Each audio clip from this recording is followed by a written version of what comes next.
Good morning. कल हमने जो टेस्ट किया था मिड टर्म एग्जाम, हमारा 6 महीने का कोर्स था बराबर। आपका 3 महीना हो चुका है, तो 3 महीने के बीच में हमने मिड टर्म एग्जाम लिया था, जिसके अंदर आपके टोटल आपके सिलेबस में 15 चैप्टर है, उसमें के 7 कंप्लीट हो चुके हैं आपके। तो 7 चैप्टर के ऊपर हमने एक टेस्ट लिया था, और कैलकुलेशन में आपका जो बेसिक एडिशन सब्सट्रैक्शन था, मल्टीप्लिकेशन, तो हमने ये टेस्ट के अंदर कवर किया था, और डिवाइड का। तो यहाँ पे एक 12 क्वेश्चन दिए थे, सॉरी 13 क्वेश्चन, और 50 मार्क्स के लिए हमने पेपर सेट किया था। तो आज हम वही पेपर के ऊपर डिस्कस करने वाले हैं। वैसे एक बात बताओ, कल का जो पेपर आप लोगों ने सॉल्व किया था, किस किस को हार्ड लगा? फ्रेंकली बोलो, यहाँ पे कोई सजा नहीं है। 2 3 4 5 6, इस साइड में किसी को हार्ड लगा? तो आया नहीं था, चलो 6 लोगों को हार्ड लगा।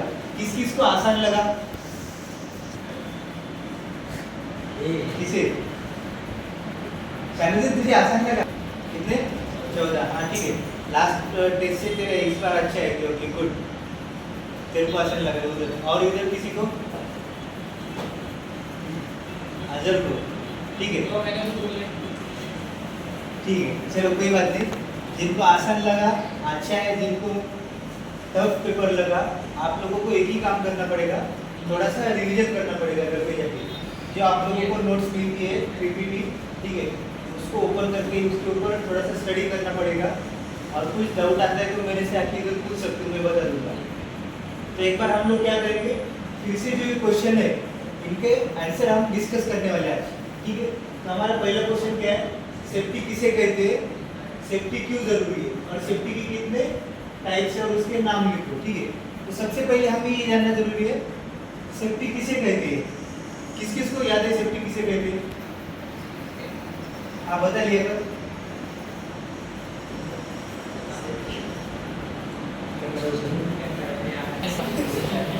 जोर से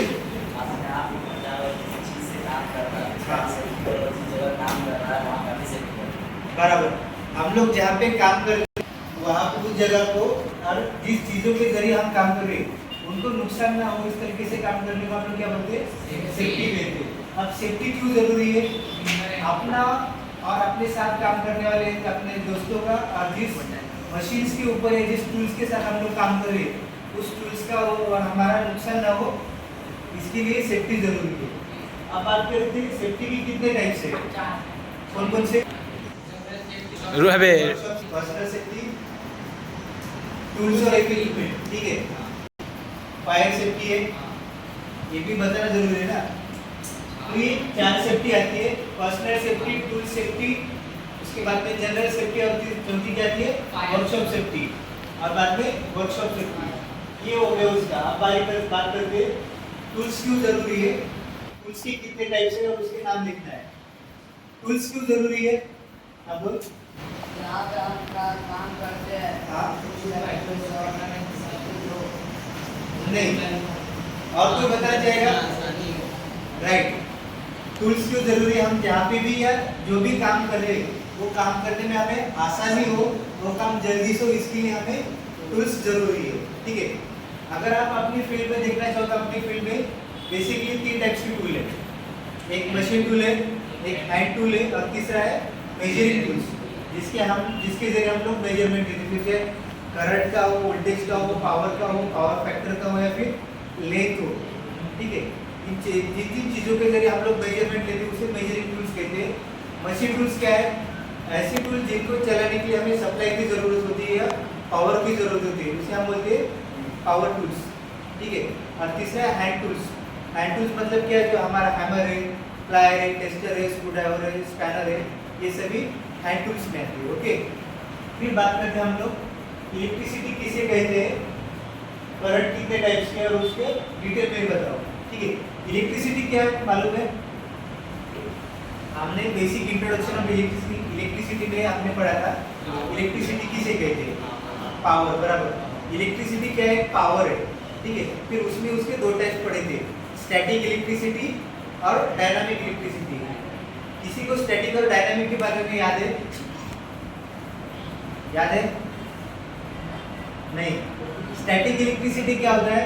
जिसे हम एक्सपेरिमेंट के जरिए साबित करके बता सकते कि हाँ ये ऐसा है, उसको हम क्रिएट करते हैं, लेकिन एक जगह से दूसरी जगह ट्रांसफर नहीं कर सकते।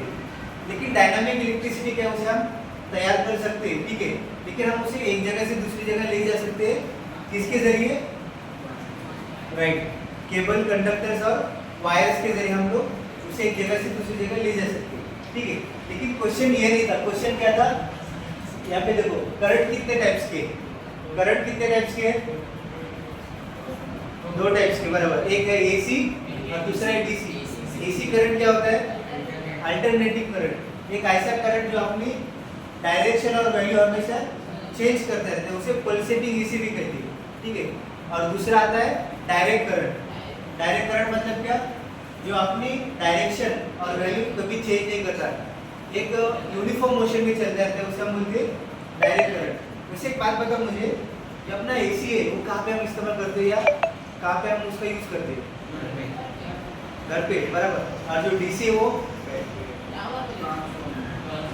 नहीं, ट्रांसफार्मर से तो हमें एसी मिलता है।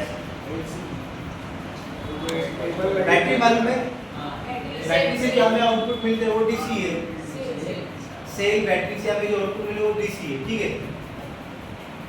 वैसे आप लोगों को एसी का सिंबल मालूम है, कैसा आता है, वेव, बराबर, ये इस तरीके से।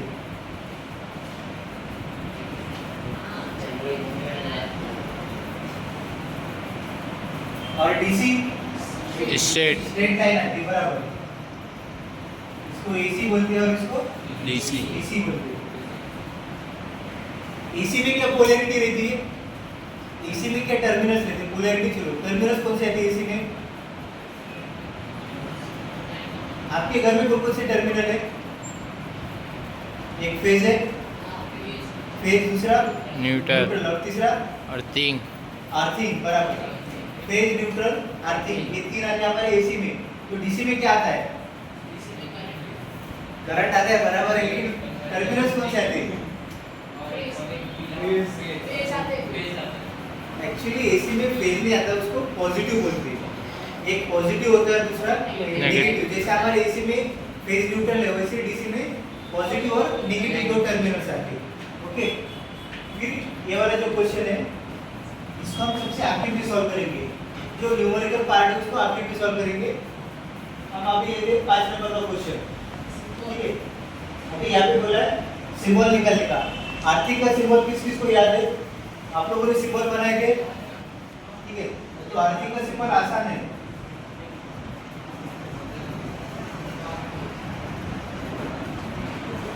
ये था आर्थिक का सिंबल, जिसने निकाला उसको बराबर मार्क्स मिले, कुछ लोगों ने कुछ अलग ही निकाला तो उसको मार्क्स नहीं मिले, ठीक है। फिर दूसरा है एमीटर का सिंबल। एमीटर को हम सर्किट में कैसे दिखाते हैं, एक ऐसी लंबी लाइन होती है, एक सर्कल होता है और उसके अंदर हम ऐसा दिखा देते हैं। इसका मतलब क्या होता है, ये एमीटर है, एसी और डीसी दोनों सप्लाई पे वर्क कर सकता है। जिन जिन लोगों ने इस तरीके से निकाला उनको मार्क्स मिला है, जिन्होंने नहीं लिखा उसको 0 मार्क्स मिले। फिर तीसरा है मल्टीमीटर, इसमें सबसे ज़्यादा दिक्कत आएगी सभी को, ठीक है। मल्टीमीटर का कुछ ज़्यादा डिफिकल्ट नहीं है,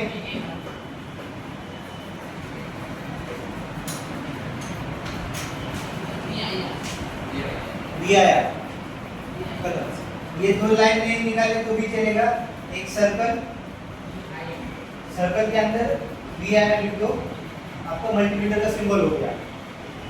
फिर चौथा था एसी का, ये हमारा एसी का सिंबल ऐसा है, ओके। फिर बारी आती है डीसी की, तो डीसी इस तरीके से। या तो कुछ डाउट है किसी को, अबू सर या तो कुछ डाउट है, ठीक है। जो पार्ट अपना हो गया मैं उसको बेटा देता हूँ, ताकि जब हम ये न्यूमेरिकल सॉल्व करेंगे हमें जगह चाहिए कुछ सॉल्व करने के लिए।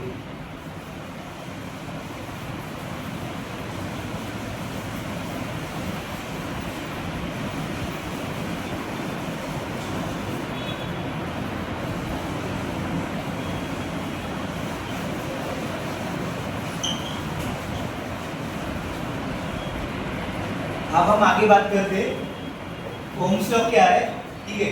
फिर उसके बाद में आगे पूछा है उसे अच्छे से एग्जाम्पल के साथ सॉल्व करने का है। सबसे पहले हम डिस्कस करते हैं ओम्स लॉ। अभी कुछ दिनों पहले से 10 दिन हो गए ओम्स लॉ सीखे हुए, तो किस किस को याद है ओम्स लॉ? किसी को नहीं?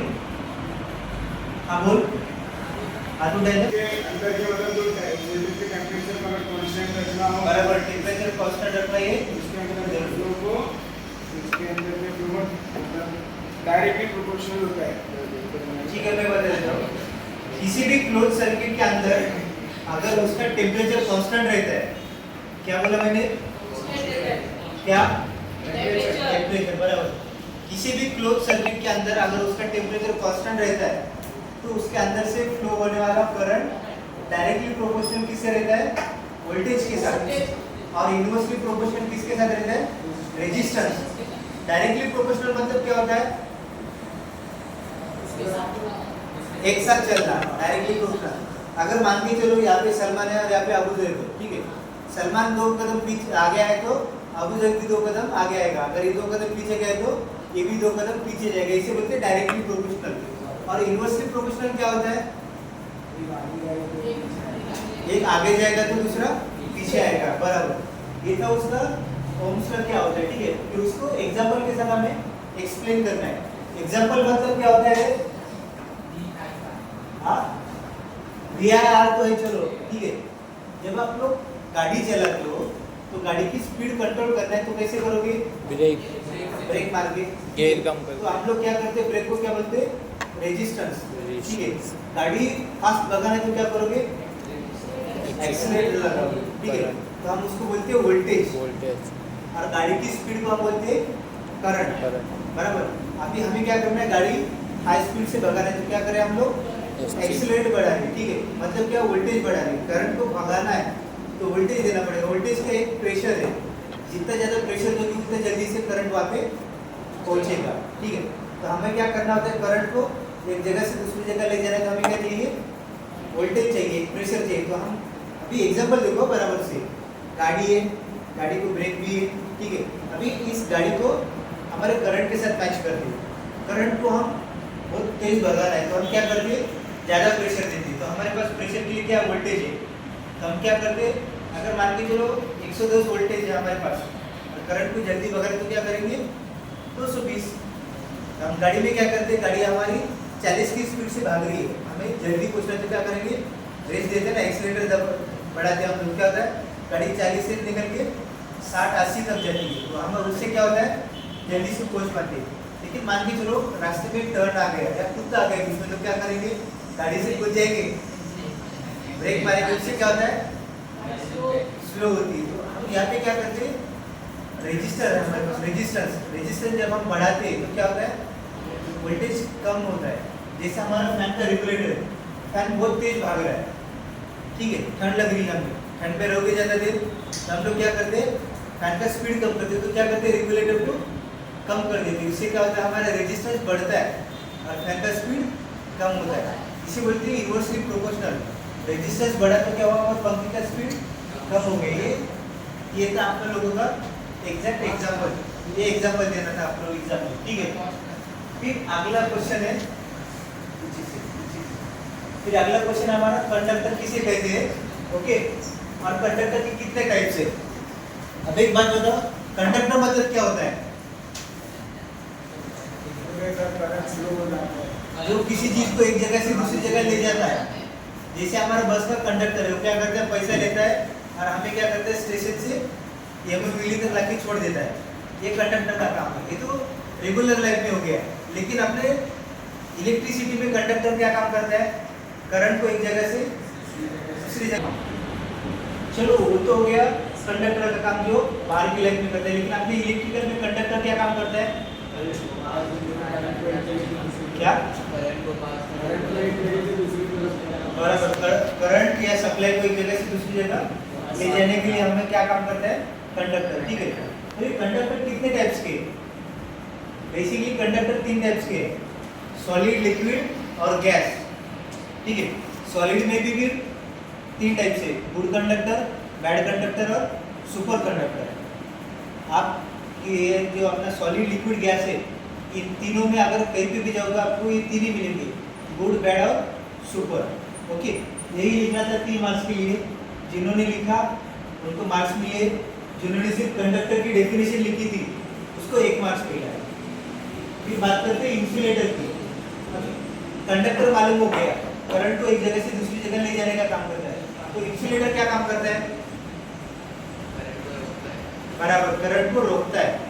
करंट को क्यों रोकना चाहिए? गलत। अगर तू केबल को हैंडल करेगा, ठीक है, केबल या वायर को तू इधर से उठा के उधर रखेगा, रबर का एक लेयर चढ़ा होता है, वही इंसुलेशन, इंसुलेटर वही है।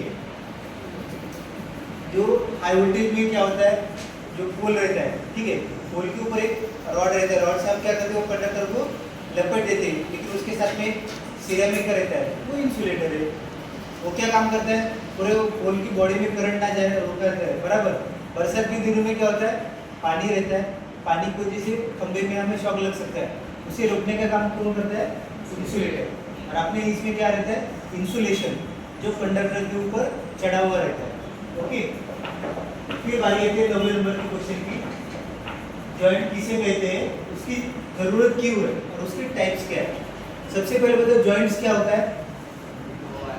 दो चीजों को एक साथ जोड़ना, बराबर, इसे जॉइंट कहते हैं। अब अपने इलेक्ट्रिकल में जॉइंट की जरूरत क्यों है? कंडक्टर की लंबाई बढ़ाने के लिए और उसकी स्ट्रेंथ और कंडक्टिविटी बढ़ाने के लिए हम लोग क्या करते हैं, जॉइंट्स बनाते हैं। ठीक है, आपने नॉर्मली जो आप लोगों ने अब तक प्रैक्टिकल किया था उसके अंदर कितने जॉइंट्स देखे थे? 6। नाम बोलो उसके। T joint, रेक्टेल joint, straight,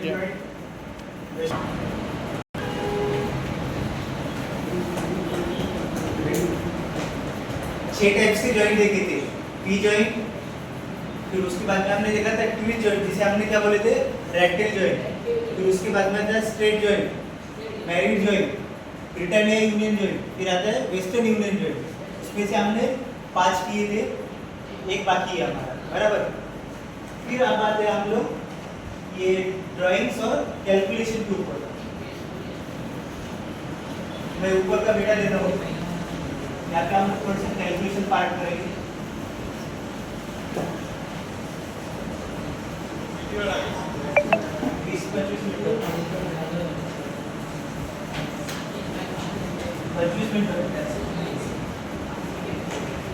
theoretical part का सभी कवर अप कर दिया। ओके, अब हम आते हैं न्यूमेरिकल्स और ड्राइंग वाले पार्ट पे। सबसे पहले हम देखेंगे इसका एडिशन।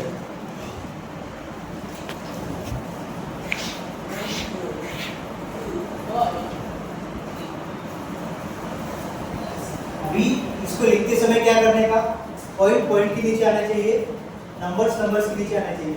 अभी यहाँ पे देखो इधर पॉइंट है, पॉइंट के नीचे पॉइंट डाल दिया, फिर पॉइंट के आगे क्या है, 0। ये पहले डिजिट क्या लिख दिया। ओके, फिर पॉइंट के बाद कितने नंबर से, 4। तो 4 number as it is, number के नीचे नंबर लिखो। पहला है 4 2 1 1। अभी हमें इसको मिलाना है। अगर यहाँ पे कुछ नहीं मतलब आप क्या बोलते हैं, 0। 0 में 1 ऐड किया तो कितना आता है, 1। ये 1, 2 ऐड किया तो 2। अभी यहाँ पे देखो 3 + 4 7। पॉइंट एज इट इज नीचे लिया। ओके, फिर अभी यहाँ पे देखो 2 + 0 2 1। आपका आंसर क्या आ रहा है, 142.7211। ये था पहला आपका। ओके, जिन्होंने जिन लोगों का ये सॉल्व किया या जिन्होंने आंसर निकाला उनको 1 मार्क्स मिला है। अब हम बात करते हैं सब्ट्रैक्शन की। इसको भी सेम, नंबर के नीचे नंबर, डिजिट के नीचे डिजिट लेना है। 54.21 और उसके आगे 3.421। पॉइंट के नीचे पॉइंट लिया, फिर पॉइंट के बाद में क्या है हमारा 3, इधर 3 ले लिया, 4 2 1 4 2 1। अब हमें करना है इसको माइनस। अभी एडिशन में क्या करें हम लोग, अगर ऊपर कुछ नंबर नहीं तो हमने क्या लिया था, 0 जीरो। अभी हम यहाँ पे जीरो लेते हैं तो जीरो में से 1 माइनस होगा, नहीं तो हम लोग क्या करेंगे, इधर से इधर इसको Okay. भाग के ले लेंगे। इधर से इधर ले तो हो गए 10 10 में से एक गया 9 9, वापिस यहाँ पे जीरो हो गए, इससे इधर मांग लिया, इधर हो गए 10, 10 में से 2 गए 8 अभी 2 हो गया 1, 1 में से 4 जाएगा नहीं तो क्या किया, इधर से इधर इसको एक ले लिया, हो गए 11, 11 में से 4 गए 7 पॉइंट एज इट इज लिया। अभी यहाँ पे कितना है, बराबर 4 निकल के बन गया 3, 3 में से 3 गए 0 0 और ये 5 एज इट इज नीचे आ गया, तो हमारा फाइनल आंसर क्या आ गया, 5 50.790। ठीक है, ये था हमारा दूसरा। अब बात करते हैं तीसरे की।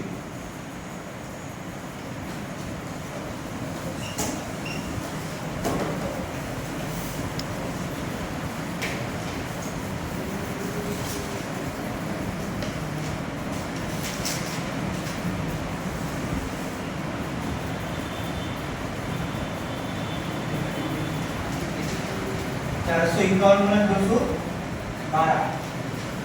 एक बात बताओ, ये सॉल्व करना किस किस को आता है तुम में से, कैसे करेंगे कोई बताएगा, बताओ तू, तो बताओ उस्मान, इसको कैसे सॉल्व करेंगे, स्टेप बता। पाड़े से, ठीक है। तो सबसे पहले किसका पाड़ा हमने चलकर बोलेगा, कौन सा, ये वाला राइट। कभी भी क्या करना, राइट साइड से लेफ्ट की तरफ निकलना। अभी इस नंबर से इसको मल्टीप्लाई करेंगे तो क्या करना पड़ेगा, 2 का पाड़ा 1 तक बोलो 2 आता है, 2 का पाड़ा 5 तक बोलेंगे तो 10 आएगा, 10 का 0 ले लिया, 1 कैरी इधर कर दिया, ओके। फिर 2 का पाड़ा 4 तक बोलने के बाद क्या आता है 8, 8 और 1 9, फिर इधर 0 लिखा, फिर प्लस का साइन दो, एक ही बात होती है, हम लोग यहाँ पे लेंगे 0, फिर बारी आती है 1 की, 1 से किसी भी चीज को मल्टीप्लाई करो उतनी होती है, तो यहाँ पे क्या आएगा 1 5 4, एक पहले ऊपर पे 0 रही, दूसरा। अब बात करते हैं तीसरी की, जहाँ हमें ऊपर नंबर आए तो वही इससे मल्टीप्लाई करने के बाद वही आएंगे, तो क्या आएगा 2 0 9। अभी इसको हमें क्या करना है, एडिशन करना है, मिलाना है, तभी जाकर हमें फाइनल आंसर मिलेगा। 2 0 0, 2 में 2 बार 0 मिले तो कितना रहेगा 2, यहाँ पे 1। अब यहाँ पे बताओ 16 9 और 7 16, 16 का लिए 6, 1 इधर आ गया 5 9 कितना है आंसर, फाइनल आंसर क्या हुआ 95612 95612, ये हो गया फाइनल आंसर। ठीक है, अब बात करते हैं हम लोग डिवीजन वाले, जो नंबर है 3 उनकी डिवीजन की बात करते हैं। तो सबसे पहले हम लेंगे यहाँ पे ये वाला, तो समझ में आ गया ना, यस इसको मिटा देता हूँ मैं।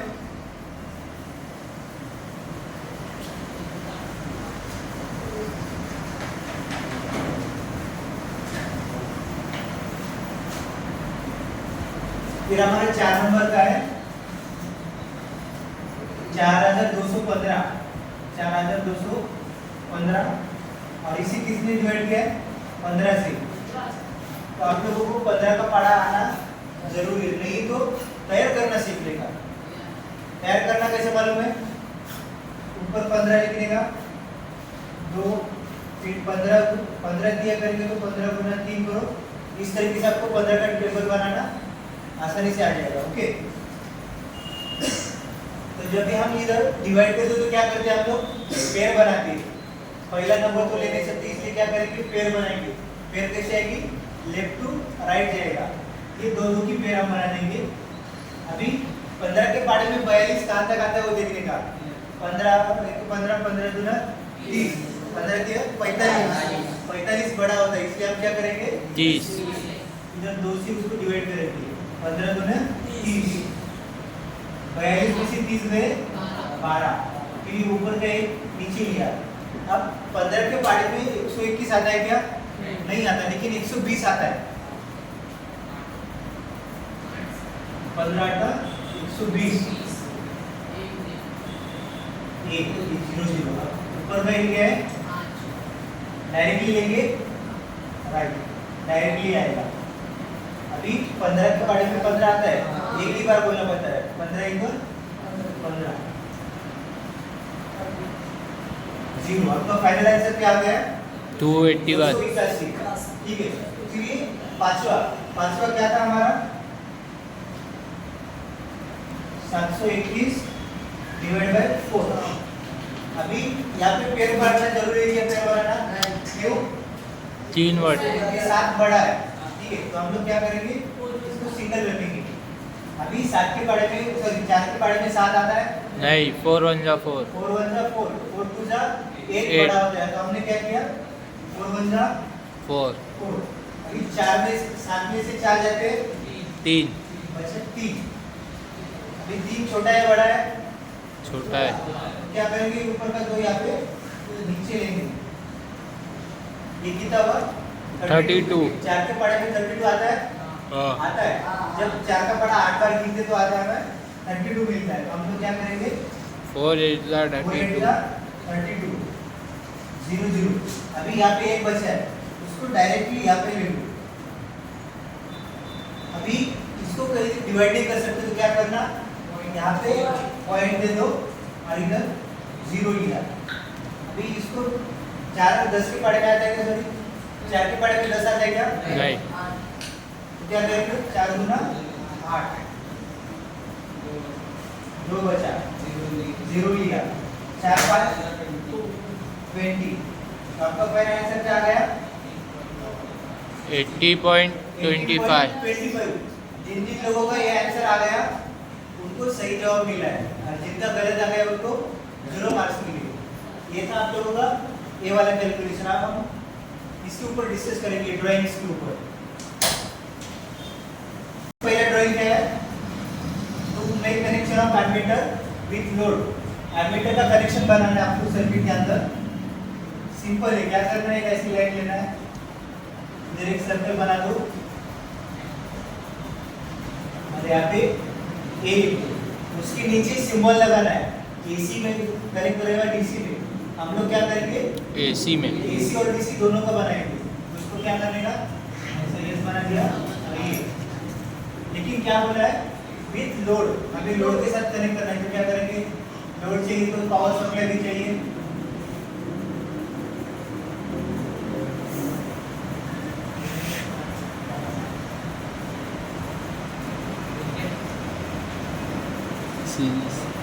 इसको ये लोड बोल दो या फिर लैब बोल दो। जिन जिन लोगों ने इस तरीके से निकाला है उनको कम मार्क्स मिले। मार्क्स दिया है लेकिन कम दिया है, क्यों? क्योंकि यहाँ पे सप्लाई को पोलैरिटी नहीं बताई। तो आप लोगों को सप्लाई को पोलैरिटी भी दिखाना जरूरी होता है। प्लस माइनस दिखा दो तभी आपको पूरा मार्क्स मिलेगा, ठीक है। फिर दूसरा था वोल्ट मीटर का। कुछ लोगों ने क्या किया, वोल्ट मीटर बोला तो सिर्फ ये को हटा दिया और वी लगा दिया। जिन जिन लोगों ने ऐसा किया है उनको गलत मिला है। एमीटर सर्किट के सीरीज में कनेक्ट होता है, लेकिन वोल्ट मीटर हमेशा पैरेलल कनेक्ट होता है। तो उसका डायग्राम कुछ इस तरीके से होगा।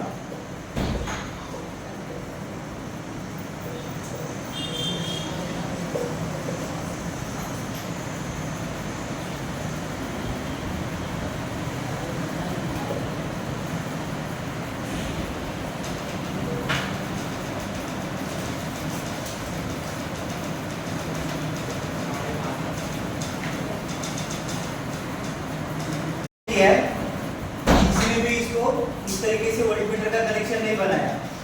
अगर इस तरीके से बनाया होता तो सबको मार्क्स मिल जाते। फिर तीसरा है वैट मीटर का। अभी आपको वैट मीटर कनेक्शन करते समय क्या करना चाहिए, ये वाले डायग्राम में आपको बता देता हूँ।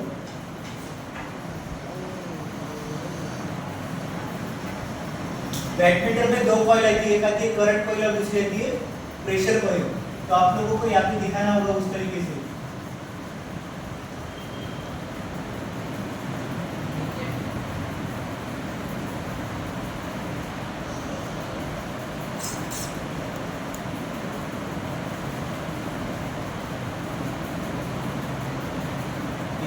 करंट कॉइल बोलते हैं और नीचे वाली प्रेशर कॉइल।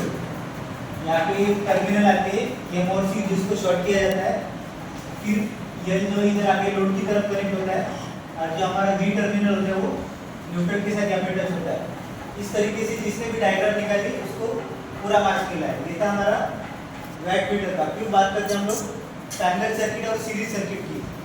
सीरीज सर्किट क्या होता है? एक ऐसा सर्किट होता है जिसके अंदर लोड कनेक्ट होती है।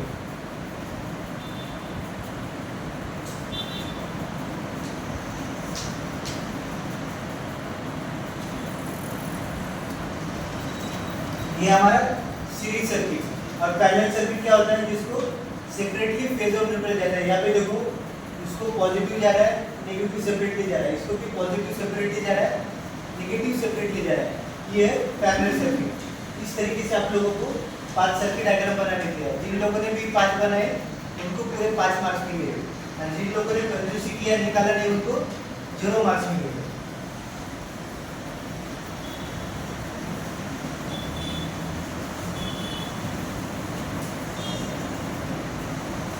ये होगा हमारा ड्राइंग का। फिर से हम लोग आते कैलकुलेशन की तरफ। अभी यहाँ पे देखो, यहाँ पे क्या बोला है? एक टेस्टर की कीमत 45 रुपये है, तो 47 टेस्टर की कीमत कितनी होगी? तो आसान है, कुछ करने का नहीं एक्स्ट्रा। 47 इंटू 45, इसको सॉल्व करो, आपको आंसर मिलेगा। ठीक है, इसका आंसर कितना निकला था? 2115। मल्टीप्लिकेशन सेम जो थोड़ी देर पहले बताया था, इसके हिसाब से करोगे तो आंसर आएगा। अब तीसरा था एक सीरीज सर्किट। हाँ, एक सीरीज सर्किट में सप्लाई वोल्टेज 220 है, ओके, तो उसके अंदर करंट बहने वाला 5 एम्पीयर। तो आपको क्या बोला है? उस सर्किट का रेजिस्टेंस निकालो। अभी हमारे पास क्या बताया गया है? गिवन क्या है? गिवन मतलब क्या होता है? जो क्वेश्चन के अंदर दिया हुआ डेटा रहता है उसे गिवन बोलते हैं, जो पहले से दिया हुआ है। हमारे पास दिया हुआ क्या है? एक वोल्टेज है, ठीक है। वोल्टेज कितना है? 240 वोल्ट, और हमें करंट दिया है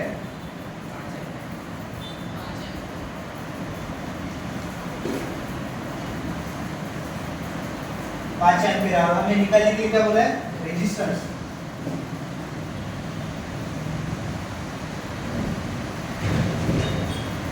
तो रेजिस्टेंस निकालने का फॉर्मूला अगर याद नहीं है तो एक पिरामिड बना लो, सबसे आसान तरीका है याद करने का। V I R वी का एक पिरामिड बनाने का। वी के पिरामिड से आप लोग ओम्स लॉ बोलते हैं उसको। ओम्स लॉ के जरिए आप लोग कोई भी वैल्यू मालूम कर सकते हैं। कब? जब आपके पास 2 वैल्यू होगी तब। अभी हमारे पास 2 वैल्यू क्या है? वोल्टेज है, करंट है, निकालने का रेजिस्टेंस है। तो क्या किया? आर को ढक दिया, क्या दिखता है? V ऊपर दिखता है, नीचे आई दिखता है। तो सेम यहाँ पे लिखो, R equals to V R। V कितना है हमारा? 240, और I कितना है? 5। अगर इसको सॉल्व करेंगे तो आंसर कितना आएगा?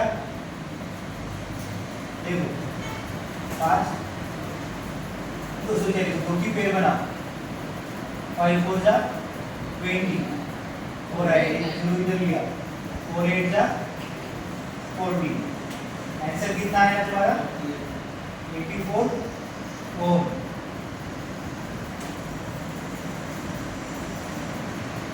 Resistance equals to 84 Om.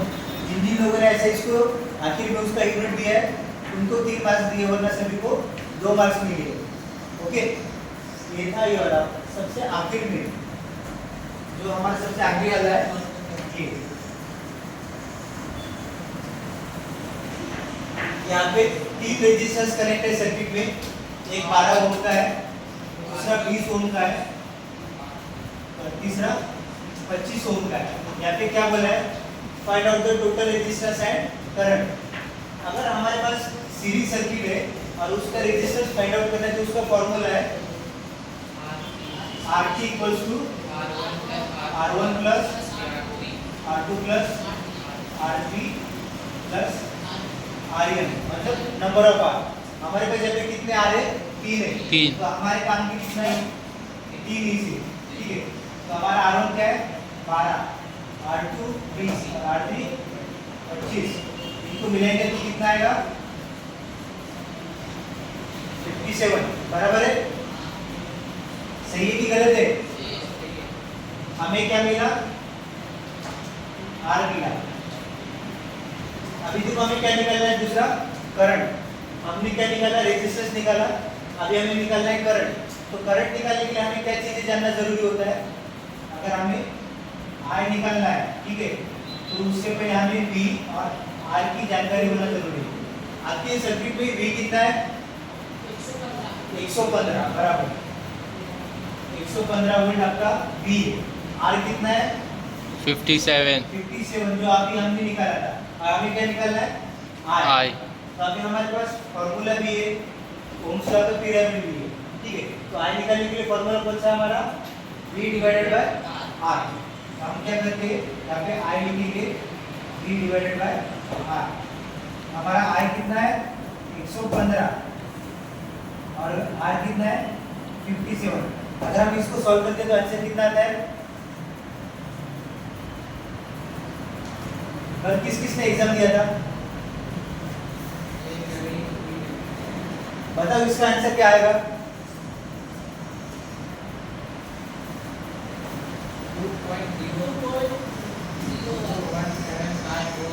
2.0177। Digit के बाद सिर्फ 3 नंबर ही गिनती में लेना है। 3 से अगर ऊपर आते हैं तो उसको स्किप कर दो। सिर्फ हमें एक डिजिट रखनी चाहिए, 2.017 एम्पीयर। ये हमारा इसका फाइनल आंसर था। रेजिस्टेंस भी निकाला, करंट भी निकाला। जिन जिन लोगों ने इतना सारा किया उसको 5 मार्क्स मिले, ठीक है। इस तरीके से हमारा पूरा कल के टेस्ट का डिस्कशन था। इसके अंदर कुछ डाउट है किसी को? ओके, ठीक है, थैंक यू।